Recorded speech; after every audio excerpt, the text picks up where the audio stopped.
Mon affaire à temps partiel. Chapitre 15. Pour conclure. Je pense avoir soulevé certains traits de la psychologie des Français face à ce modèle d'affaires sociales. En résumé, éviter l'attitude commerciale est la clé. En revanche, retrouvez le plaisir de vous tourner vers les autres. Écoutez-les. Vous verrez qu'ils vous apprécieront car peu de personnes ont l'oreille attentive aujourd'hui. Pratiquons ce dicton. Nous avons 2 oreilles et une bouche. Évitez de parler de soi-même et restez à l'écoute.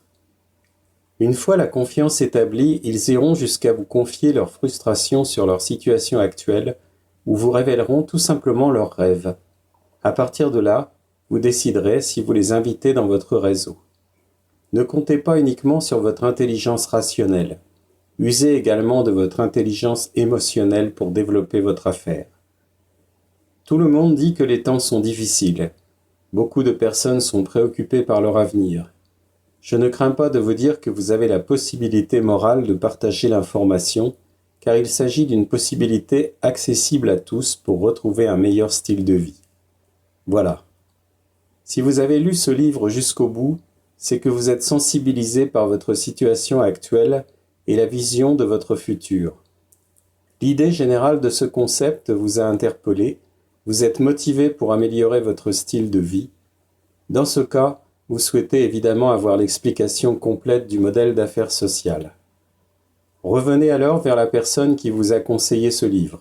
Elle vous expliquera en détail ce concept ou vous orientera vers son coach si elle débute. À partir de là, elle décidera de vous parrainer compte tenu de votre motivation. Si vous êtes tombé sur ce livre un peu par hasard et que vous souhaitez en savoir plus mais que vous ne savez pas vers qui vous tourner, contactez-nous par mail. Si vous intégrez le réseau, je vous souhaite de réaliser tous vos rêves grâce à votre affaire à temps partiel. Bon succès! Ce chapitre n'est pas le dernier. En effet, suite à l'épidémie du coronavirus, il m'a paru important de vous indiquer quelques-unes de mes réflexions. Ce livre et podcast que vous venez de lire ou d'écouter a été écrit avant l'épidémie. Aussi, permettez-moi d'ajouter ces quelques lignes quant à ses répercussions.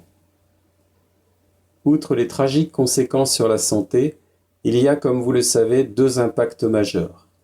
Une crise économique sans précédent et un bouleversement psychologique et social. Ces 2 événements sont liés et interdépendants. La crise économique provoque déjà le délabrement de milliers d'entreprises entraînant dans son sillage des milliers de licenciements. Et ce n'est malheureusement que le début. Pourquoi ? L'apport du chômage régit le comportement des consommateurs qui optent massivement pour l'épargne. Un de mes amis qui gère une brasserie parisienne me confirmait cette attitude en me racontant que le premier jour du déconfinement, ses clients s'étaient précipités chez lui. Puis, les jours suivants, tout avait drastiquement diminué. Le chiffre d'affaires de nos entreprises traditionnelles baisse de façon notoire.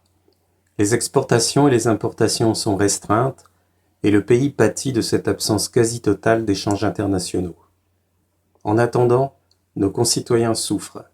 Nombreux sont ceux stressés par le spectre de Pôle emploi ou au minimum par une restructuration de leur entreprise. Ils méditent sérieusement sur leur avenir. Quelques-uns trouvent des solutions innovantes et beaucoup découvrent les avantages du télétravail.